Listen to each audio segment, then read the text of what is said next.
To our weekly live stream. My name is Alicia, and in this week's live lesson, we are going to look at an old story in English, break down the vocabulary, and talk about some of the grammar patterns we see in the story. Today, we're going to look at a story called Stone Soup. Maybe you have a similar story in your country or in your language. So I hope that today you can take that information and use it to understand the same story in English. So as you join, please make sure to hit the like button and of course, share this video so other people can find today's lesson. If you're watching live, send a message in the chat and I will try to say hello to you right away. Hello everybody. Oh, in YouTube already, there's Marcello and Aria, Jacob, Violet, HP, Pa, hello, Sergio, Ismail, what's up, Patrick, hi everybody, welcome. Facebook is loading, I think. I will come to say hello to Facebook in just a moment. But I want to mention this banner at the bottom of the screen and this on the screen here now too. The team has, I don't know if you know this, the team has flashcards that are digital and flashcards that are physical, meaning you can hold them. You can print these out and check them and write notes on them if you want to. These printed, oh, it's me again. These flashcards you can print out and they have the vocabulary word and a picture on them. So if you are the kind of person who loves to have a physical thing to study from, if you love to have something you can put in front of you every day, or if you like to be able to touch your materials, if you want to get away from your phone, get away from your computer, this is a great way for you to study key vocabulary words every day. So you can print these from EnglishClass101.com. They are free. You just need your name and your email address to make a free account. If you don't know how to do it, this is the steps. These are the steps here, 1, 2, 3, 4. So please check the information on the page below the video if you're watching on YouTube, or above the video if you're watching on Facebook. I will remind you again later, but I hope that helps you. I know some people really like to have a physical thing to use for their studies. Okay, let's get into today's topic. We have a lot today, so I'm going to jump right in. I missed some people on YouTube. Carter, what's up? Walter, Rocky, Alexandre, Ibrahim, what's up everybody? Let's get into it. Stone Soup. It's time. Let's go. So let's begin the story and then I will come back and we will look at some key words. So first, let's read. Once there were 3 travelers who arrived at a small village. They were exhausted and hungry after their long journey. They knocked on several doors and politely asked for something to eat. However, the villagers insisted that they had nothing to share. No. The travelers smiled and said, "Then we will make stone soup." They filled a large pot with water and carefully placed a clean stone inside. Before long, the curious villagers gathered to watch. Stone soup tastes much better with a little salt, one traveler remarked. A villager brought some salt and added it to the pot. Some carrots would improve the flavor even more, another traveler suggested. Soon, one person brought carrots, while another contributed potatoes. Then, others added onions, beans, cabbage, and fresh herbs. Before long, the pot was filled with rich, delicious soup. Nice. The villagers smelled the soup and happily gathered around. everyone enjoyed the meal together and shared stories by the fire. They realized that even a small act of kindness can provide enough for everyone. Okay, so this is the story we're going to look at today. You probably saw many new words, right? Some interesting vocabulary words you maybe have not seen before. So today we're going to break them down and we're going to talk about some kind of grammar points to refresh us. If you have questions at any time, send them in the chat and I will try to answer them live. Okay, so let's get into the breakdown. But again, if you missed it just now, the team has free flashcards for you to download and print out. You can find it down here. Check the link below on YouTube, above on Facebook. I'll remind you again a little bit later, okay? But let's get into our topic. Okay, vocabulary and patterns. So let's take a look. Exhausted. This was one of the words used to describe the travelers. The story said the travelers were exhausted. Oops, exhausted means very tired. This is an adjective, okay? Adjective, which means very tired, okay? Very tired, all right? So we saw this at the very beginning. I think the beginning slide of the story, right here. They were exhausted, where they means the travelers, very tired and hungry after their long journey, okay? So let's continue to the next one then. So very tired, easy one to start with, right? Exhausted, exhausted. Not exhausted, but exhausted. Sounds kind of like eggs in American English. Exhausted, exhausted. So careful of the pronunciation. Okay, the next one is politely. Politely, this is an adverb, okay? Adverb. We use this to describe our verb, right? So to do something politely means to do something with care, right? To do something with care, like carefully, yes, but with good manners, okay? To do something with good manners. The opposite of politely is rudely, rudely. So to do something rudely means to do something with bad manners, like shouting at someone or pushing someone or doing something with bad manners. So politely means doing something with good manners. In the story, I believe the example sentence was about asking the villagers for help. Here, the travelers knocked, I'll talk about this in just a moment, on several doors and politely asked for something to eat. Here, this adverb modifies the verb asked, right? So this sentence is correct. They knocked on several doors and asked for something to eat. 100% correct. Politely, the adverb modifies this. That means that the way they asked and the way they knocked was with good manners, okay? So politely, we want to do things politely, okay? Now let me look at this one, knocked. This is the past tense of the verb to knock, okay? This is the verb we use for this action, on a door. When you go to someone's house to ask them to come to the door, gong, gong, gong, like that's called knocking on a door or to knock on a door. Another point, they knocked on several. You might be like, what is this, several?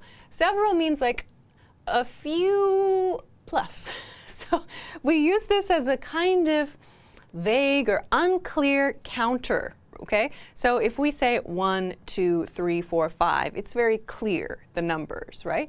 If we say one or a couple or a few, we know it's a small amount. Several is like the next level, right? So several means more than 3 or 4, but not a lot, okay? So several is a useful word to kind of mean more than a few. If you need a hint, you can look at this. Several looks a little bit like 7, right? So it's more than just a small number, okay? So they knocked on several doors and politely asked for something to eat. Note this for, right? They asked for, noun phrase. They asked for something to eat, okay? Let's go to the next one. Oh my gosh, all the way back to the vocabulary. From politely. Okay, so politely we covered. To do something with good manners. Insisted is our next one. Insisted. This is the past tense verb. The base form is insist. Insist. Okay? Insist. So to insist means to to strongly tell someone to do something, but usually in a positive way. So when you insist, like here, for example, oh, that's not good, but this sometimes it can be in a positive way. This one is not in a positive way. This is a situation where this person is telling this person to do something, okay? And this person is saying, you must do this. You have to do this. In this case, he's not very happy. I don't know if you can see in the picture. He looks angry. He's saying, you must do this thing, right? Maybe your boss insists you do something, right? That means to tell someone or to command someone to do something. But we can see also positive uses of this word as well. Sometimes it means, like, I insist, like we use it to mean, I say that I'm going to do this thing, or I have to do this thing because it's nice. So by that I mean that there's, like, if someone wants to buy you lunch or someone wants to buy you a coffee and you're like, oh, I'll pay for my coffee. And the other person says, no, no, no, let me pay.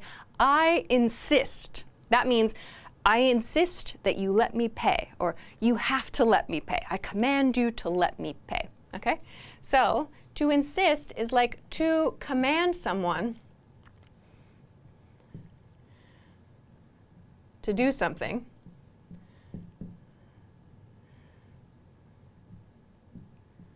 I insist you do this thing. But it was used, what was the use of it in this story? I think it was something like the villagers insisted that they didn't have it. So there is another kind of separate meaning here, which is a little bit different from the picture.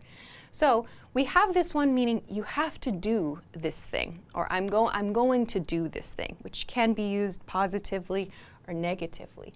But to insist, as used in the story, here, let me show it to you on the slide so that it's not so difficult to imagine. Where was it?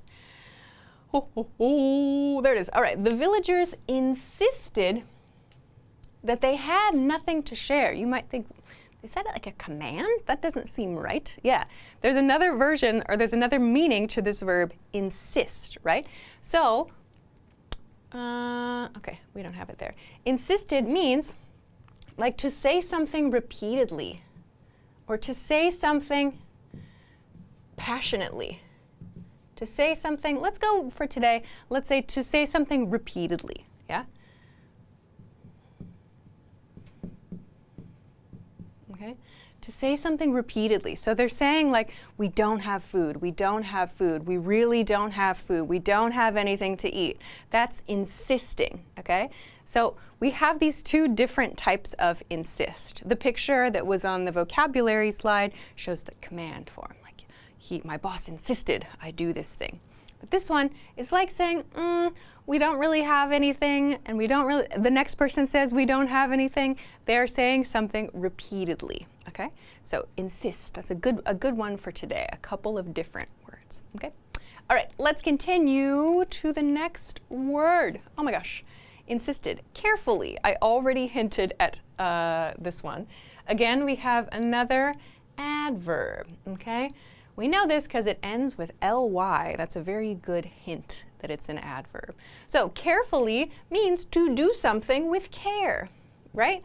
I talked about politely earlier, right? To do something with good manners. So to do something with care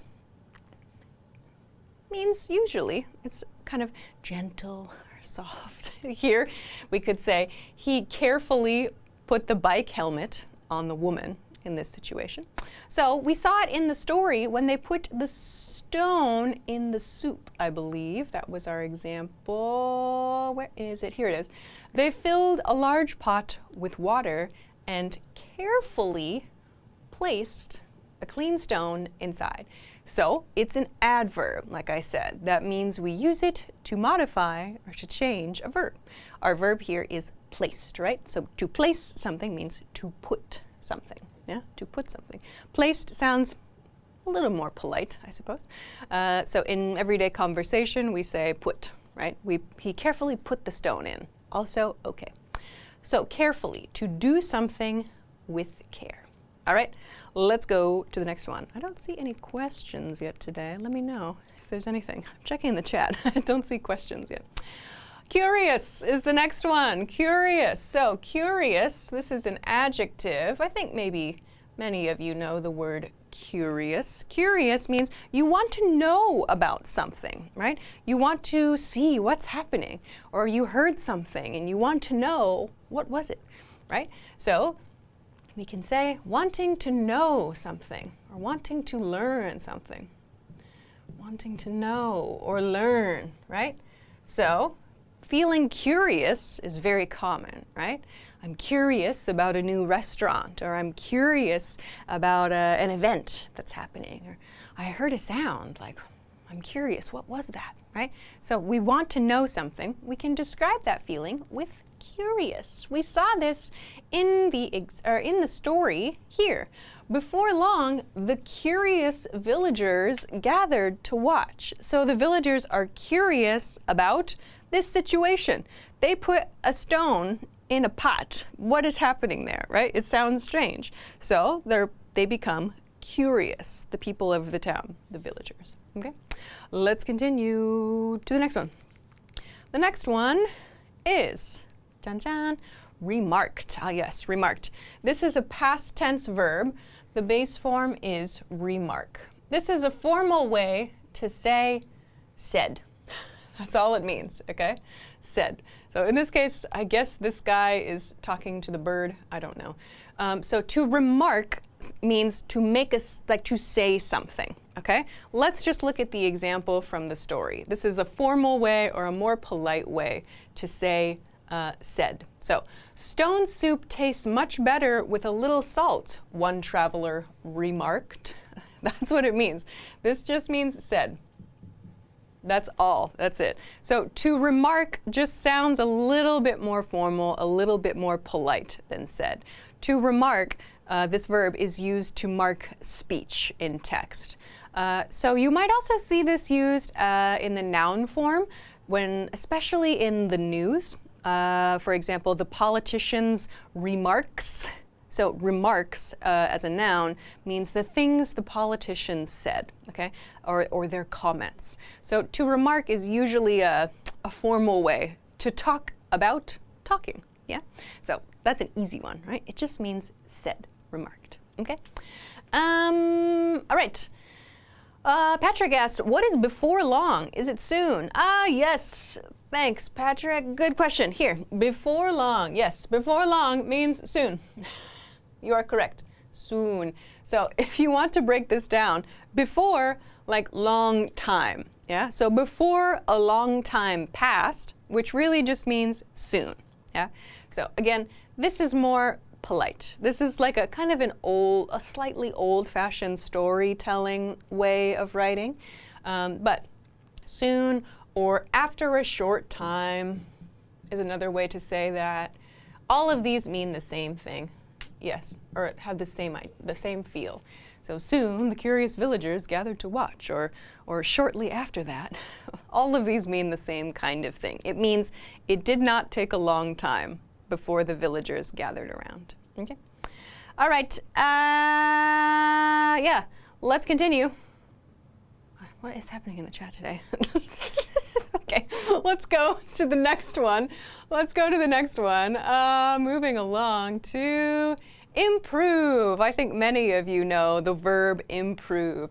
To improve, verb, means to make something better, right? To make something better.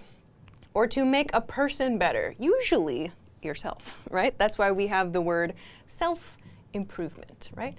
To make something better or a person better, okay? So to improve something is a good thing, right? So let's look at the example in the sentence, which was about making the soup better. We're going to talk about wood maybe later. We have a lot to cover, so maybe I'll talk about this now. So the sentence is, some carrots would improve the flavor even more, another traveler suggested. Let me break down this sentence. So, some carrots would improve. So, some carrots would make better, right? In this case, make the soup better, okay? Or make the flavor better, too. You might see here, you might notice here, we have would, all right? This is a grammar point from the end of the lesson, but I always rush there. So, some carrots would. You might think, like, why is it would? Why not going to or will, right? The reason we use would here is because this is right now, this is an unreal situation, right? The traveler suggested, right? That means the traveler does not have carrots, right? But the traveler says out loud, some carrots would improve the flavor even more. So if we put this here, maybe it's clearer. So the traveler is making a comment to the group. Oh, if we had carrots, right? He doesn't mean we have them now, right? He puts the information to the group. He shares the information to the group, right? So he uses would instead of will, because will is like, oh, there's an expectation now, right? That's okay to use if you know there are carrots. But using will means, oh, that sounds nice, is the feeling there, right? So this is a very passive way to ask for something. Like, oh, it would be nice if, you might hear natives use that kind of grammar when they're trying to get something without asking for it, right? So some carrots would improve the flavor even more, right? Even more, after the salt, right? Some carrots would be great. That's what's happening here. All right, Patrick asked, flavor is the taste of the soup. Yes, flavor is the taste of the soup. You are correct, Patrick. Okay.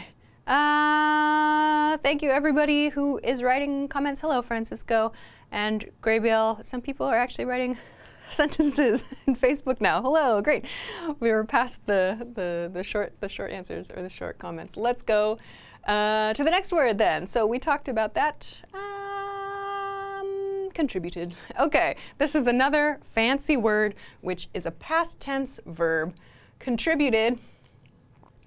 This is just give. Give, but give for a purpose. Okay? So, you might hear someone contributed money to a nonprofit organization, or they contributed time in their community, or in this case, the villagers contributed carrots and potatoes to the soup.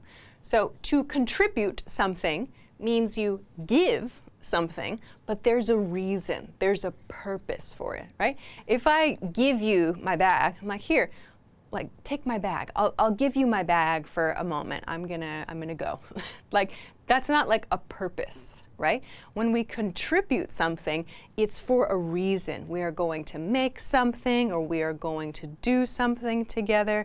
So to contribute means giving for a reason, okay? We can look at this in the story. We're getting close to the end, I think. Here we go.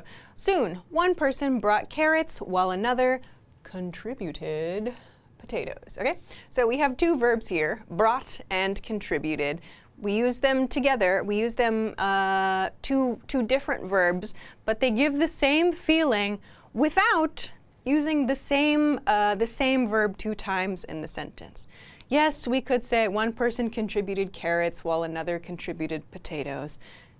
It's nice usually to try to have a mix of different verbs, okay? All right, let's go to the next word. Oh my gosh, there's so many to go through every time. Okay, flavor. Patrick, you asked about this. Flavor means taste, yeah? Flavor, noun, okay? We talked about this earlier. Noun, it means taste, right? We can also use this to mean, I should be careful here because we cannot substitute flavor and taste, okay? So when we are choosing a flavor, for example, when you go to get an ice cream, for example, you need to say, what flavor do you want? Okay? What flavor do you want? It's like the category. So for example, vanilla or chocolate, okay? Or strawberry, whatever, right? The taste describes the, let me back up. When we use taste, we use it to talk about the experience of eating it, okay? So for example, it tastes like, okay? This is as a verb. It tastes like blah, blah, blah. So taste can be a noun and it can be a verb. Taste can also be used to mean your aesthetic sense as well. Taste has a lot more a lot more applications, a lot more different ways to use it, right? We also use it in things like, tastes good, right? Taste. We do not say, oh, flavor's good, right? This is also the verb form, yeah? Okay. So this taste, we tend to use taste more as a verb when we talk about flavor, okay? We don't say, for example, what taste do you want? Don't say that. That's incorrect. It's weird, okay? Flavor is used usually, I'm trying to think about it. We can use flavor as a verb, but as in the cooking process, okay?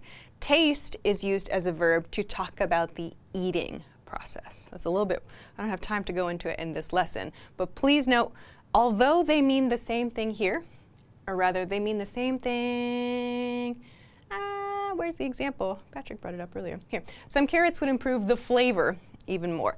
As a noun here, when we use it here, some carrots would improve the taste even more. It's okay to use either flavor or taste, okay? However, when you use it as a verb, you cannot replace them, okay? So that's not a perfect guide at all, but as a very rough guide to help you understand the difference between flavor and taste, okay? All right, let's continue. Oh my gosh, I'm already out of time. Oh my gosh, there's so many words. I think we're almost there.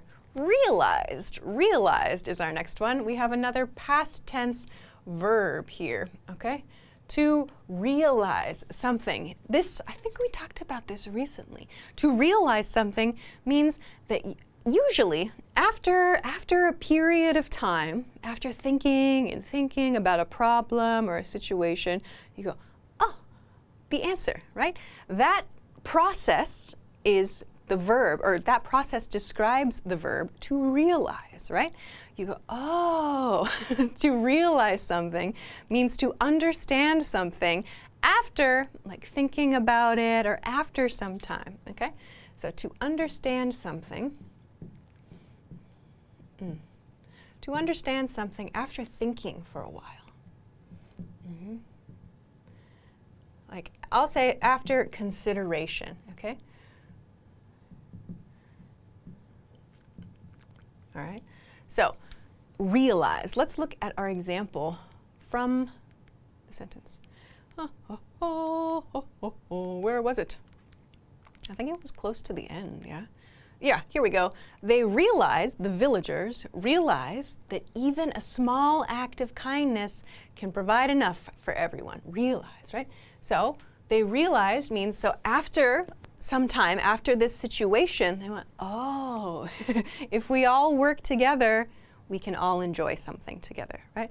At the beginning of the story, everyone said, I don't have food, I don't have food, I don't have food, right? They insisted, right? We don't have this thing. But by working together, everybody gave a very small piece. Then they realized, right? So after time and after considering the situation for a period of time. Okay. Francisco asks, can you explain the word dwell? Is dwell in the story? I don't know.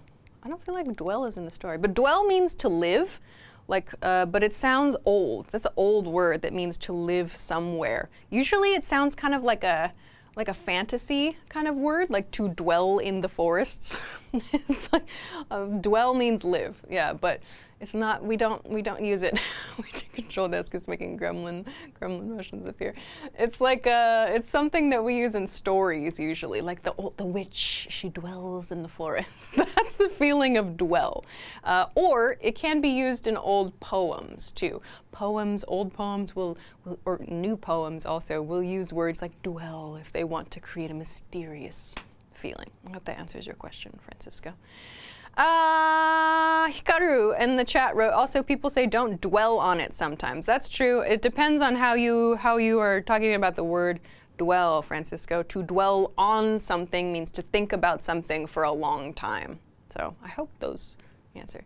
Grabiel asked, realized, oh, I'm on the page, okay. Realized can be similar to noticed, or are they different? Good question, Grabiel.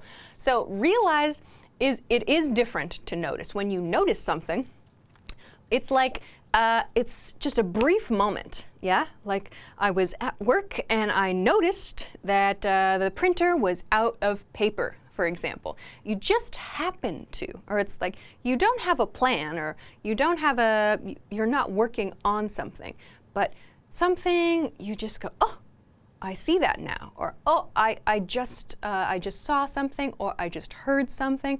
Oh, I noticed the printer is out of paper. Oh, I noticed my coworker is not here today. So notice is usually like it's not on purpose. It's like an accident sometimes, or we are not trying to do something. To realize something is usually after we think about it or after we're in a situation for some time. Like you might use like, oh my gosh, I realized my coworker's not here today. Maybe after you are thinking about it for some time, you might think, where's my coworker? Like, oh, sorry, let me go back. If you're in the situation where your coworker is gone, but it took you a long time, like you looked at their chair, they're not there, and then in the afternoon you, oh, my coworker is not here today. I just realized my coworker is not here today, right? You might say like, I noticed my coworker was not in their chair. And then at the end of the day or after some time, you might think, oh, I realized my coworker is not coming in today. Yeah? I hope that gives you a sense of the difference, yeah? Francisco, you wanted to know how to use the word dwell. Can it be a reminder? Dwell? No.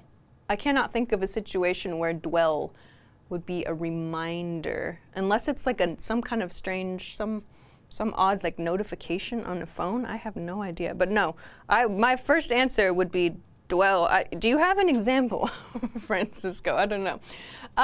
We are pretty much out of time. Oh my gosh, extremely out of time. So we talked about insist that already in today's lesson. So I've covered this. I will skip this. If you missed it, check out the beginning where I talked about insist.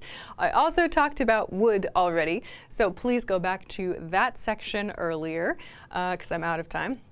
This one, while plus clause, this is a big one. I will very briefly cover this one because I think this one is the one that's maybe the most confusing. I know many learners learn while means to do two things at the same time, right? And we use it with an ing verb in one section and an ing verb in another section. Like, I was studying while listening to music, right? You probably know that kind of pattern. Two things happening continuously at the same time. Here, one person brought carrots while another contributed potatoes, yeah? So you'll notice there's no ing verb used anywhere here, right? This is like another way to say and, okay? But it shows these two actions happened at about the same time, okay? So we can use while to talk about two separate things by different people happening or that happened at about the same time, yeah? So, but they are different people. So that's a maybe slightly different use of while for some of you, okay? All right, I am extremely out of time, so we'll finish there for today. The other things we didn't get to, be filled with plus noun, as in like the pot was filled with soup, or the cup was filled with, juice. That's all that this pattern is referring to. Can and base verb. If you need to refresh yourself, I recommend checking one of my videos. Just search can or can't on the English Class 101 YouTube channel, and you will find so much more than I can explain in 30 seconds here in this live stream. So please check it out. All right, we're going to finish there today, but if you missed it earlier, oh my gosh, the team has printable flashcards for you. If you are the type of learner that likes to have a physical thing, if you want to be off your phone and off your computer, no screens, you can download these printable flashcards. These have a picture and they have the vocabulary word on them. And then on the back, so when you print them out, cut them out, you can write your own notes, or you can write the word in your language on the back. So you can kind of design your own flashcards like this. So you can find these for free at englishclass101.com/visual-flashcards, or just click the link below the video if you're watching on YouTube, or above the video if you're watching on Facebook. Okay. All right, we'll finish there. We don't have time for a quiz. I am terribly sorry, but I'll try to answer these quickly. Why did the travelers ask the villagers for food? They were exhausted and hungry after a long journey. The answer here is B. So, sorry, I should have prefaced that. Here, we'll go through quickly. Pause. And now I'll answer. Okay, so why did the travelers decide to make stone soup? So they wanted to surprise the children? No. They had brought all the ingredients with them? No. They always cooked with stones? No. The villagers refused to share their food is the answer here, is B. So the villagers refused to share their food, and kind of the villagers didn't realize that everybody sharing a little bit would be good. Pause. What ingredients did the villagers eventually contribute? Salt, vegetables and herbs, meat and fish, bread and cheese. Oh my gosh, we had this and potatoes. Yeah, well, I guess that falls under vegetables. Okay, well, oh my gosh, one more. How did the villagers react when the soup was ready? They gathered together and enjoyed the meal. Okay, we'll finish there. I'm out of time. I am very late. Oh my gosh, I thought that was the last one. Sorry. What lesson did the villagers learn? The answer is C. Small acts of kindness benefit everyone. Okay, next week, sorry to anybody who prepared this for this week. I've got my lesson weeks mixed up. Next week, we're going to talk about TV shows and media that you can use for your language learning. I'm also going to talk in this lesson about how to choose media. And one question that comes up all the time is subtitles. Do I use subtitles? Do I not use subtitles? What should I do? Should I watch it dubbed? Should I watch it undubbed? What should I do? We're going to talk about all these topics. I will share some recommendations for TV shows, YouTube, whatever, podcasts that are, I think, can be good for learning language at different levels. If you have a recommendation, please bring it to next week's live stream. If there's a show, a TV show or YouTube channel, aside from this one, that you think is so great for learning, that you love to watch to practice, let us know next week. Share it with your international classmates in the chat. Yeah. All right, I have to finish there. So please join me at 9 p.m. Eastern Standard Time. That is New York City time. If you don't know your local time, Google it or set a reminder on Facebook or on YouTube. And I'll see you next time. So thank you everybody for joining me live this week. Thank you so much for liking and sharing the video. I hope that you go download your printable flashcards now and enjoy those. Have fun with those. And have a great day. Have a great week. Have a great weekend. And I will see you again next time. Bye.